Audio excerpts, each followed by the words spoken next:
Good morning बच्चों। आज हम लोग भूगोल में अध्याय 2 भूमि, मृदा, जल, प्राकृतिक वनस्पति और वन्य जीवन संसाधन इसके आगे का पढ़ेंगे।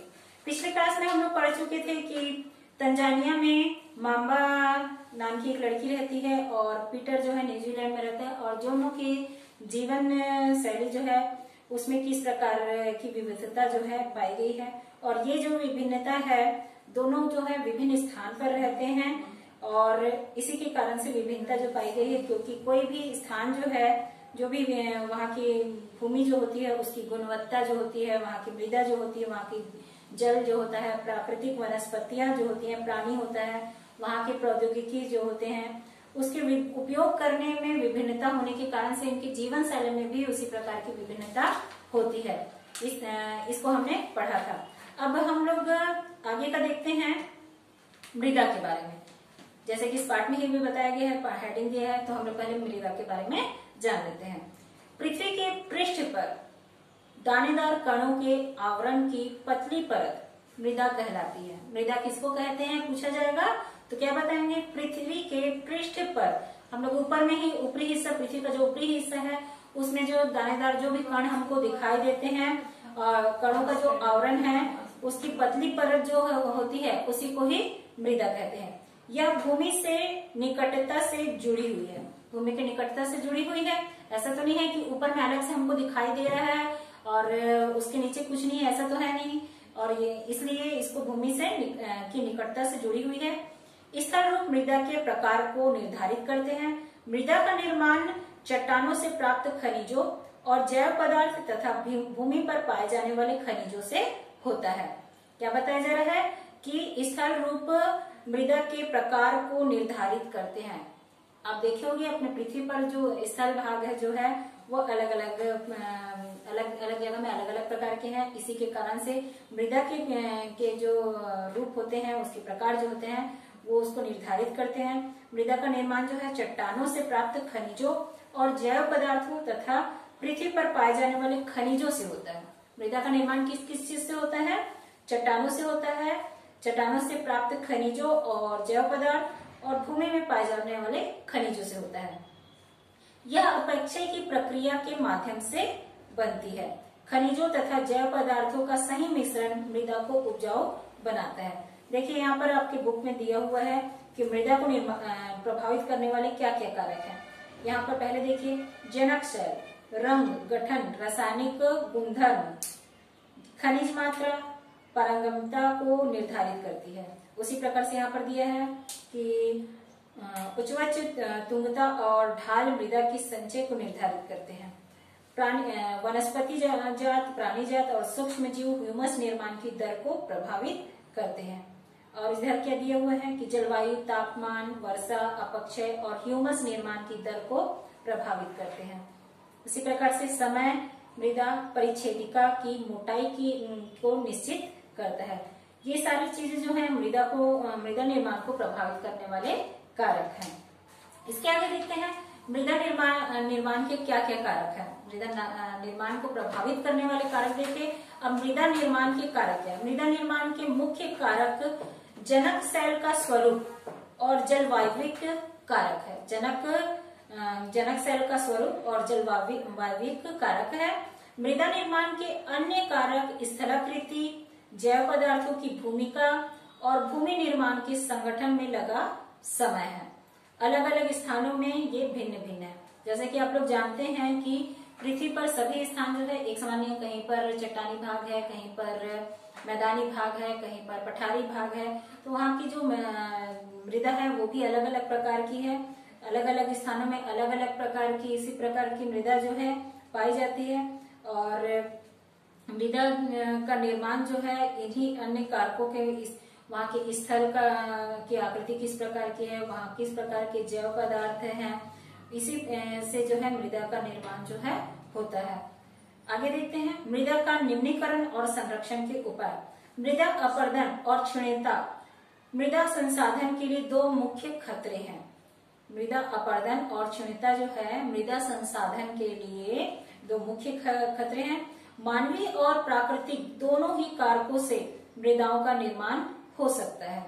मृदा के निम्नीकरण में सहायक कारक वनोन्मूलन, अतिचारण, रासायनिक उर्वरकों और कीटनाशकों का अत्यधिक उपयोग, वर्षा दोहन, भूस्खलन और बाढ़ है। ये क्या बता रहा है? मृदा के निम्नीकरण में सहायक कारक क्या क्या है?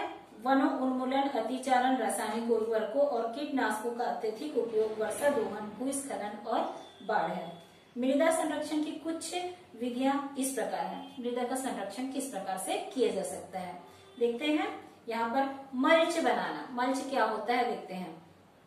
पौधों के बीच अनावरित भूमि, पौधों के बीच अनावरित भूमि जैव पदार्थ जैसे प्रवाल से ढक दी जाती है। इससे मृदा की आर्द्रता रुकी रहती है। ठीक है ना? क्या बताया जा रहा है कि पौधों के बीच जैसे पौधों को थोड़ी थोड़ी दूरी पर लगा दिया जाता है, तो उसके बीच की जो भूमि होती है उसमें जैव पदार्थ जैसे प्रवाल से ढक दी जाती है। इससे मृदा की आर्द्रता रुकी रहती है। आर्द्रता मतलब कि उसमें जो नमी है वो बनी हुई रहती है। उसके बाद में वेदिका फार्म, किस प्रकार से मृदा का संरक्षण होता है। एक मल्च बनाना हो गया, दूसरा वेदिका फार्म।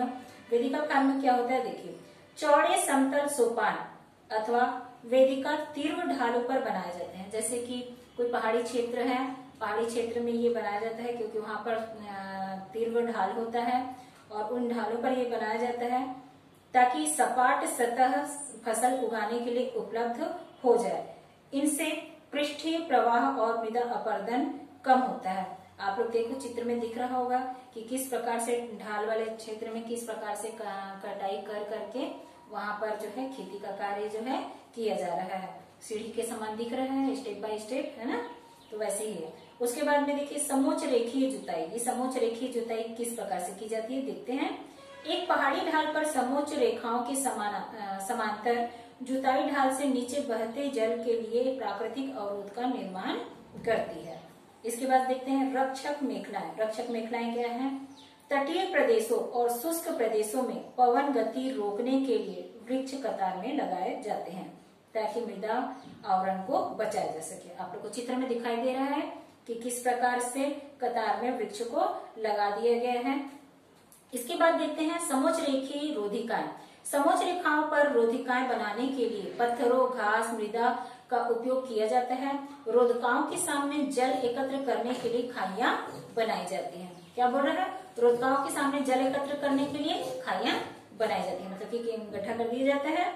अब देखिए यहाँ पर आपके बुक में एक क्रियाकलाप दिया हुआ है, उसमें देखिए कि क्या किस प्रकार से बताया जा रहा है कि एक ही आकार के अ और ब दो ट्रे लेंगे, दो ट्रे ले लेंगे और इन ट्रे के अंत में 6 छेद बनाएं और इन्हें बराबर मात्रा में मृदा से भरें। 6 टोक छेद बना देंगे दोनों ट्रे में और मृदा से इसको भर देंगे। उसके बाद में अ ट्रे की मृदा को खाली छोड़ दीजिए, जबकि ब ट्रे में गेहूं और चावल के दाने लगाइए। बाद में ब ट्रे के दाने उगकर कुछ ऊंचे हो जाते हैं। अब दोनों ट्रे को ऐसे रखिए कि वे एक ढाल पर हो। दोनों ट्रे में बराबर ऊंचाई से एक ओर से मग से पानी डालते हैं। दोनों ट्रे के छिद्रों से निकलने वाले पंकिल जल को 2 अलग अलग डिब्बों में एकत्रित करें और तुलना करें कि प्रत्येक ट्रे में कितना मृदा बह गई है।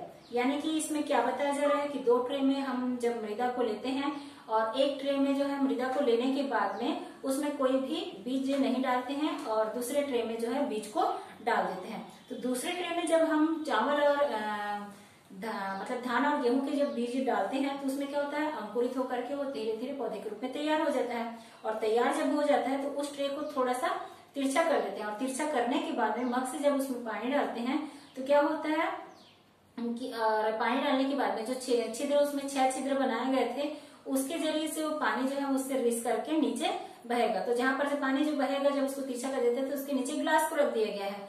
क्या होगा कि जिसमें चावल और गेहूं के दाने डाले गए थे तो उसमें से अगर पानी मग से पानी डाल रहे हैं तो उसमें रेत के कण जो है यानी कि मिट्टी के जो कण है वो बहुत कम जो है उस ग्लास में मतलब पानी से होते हुए आ रहा है। और जिसमें कोई भी दाना नहीं डाला गया है, किसी भी यानी कि चावल या गेहूं किसी भी प्रकार का जो है दाना नहीं डाला गया है, उससे क्या हो रहा है कि छन करके मिट्टी जो है नीचे बह रही है। इससे ये पता चलता है कि किस प्रकार से जो पौधे जो होते हैं वो मिट्टी को अपने जड़ों के माध्यम से बांध करके रखते हैं।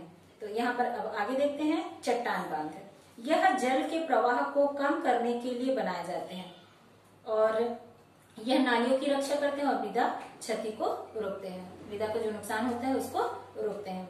बीज की फसल उगाना।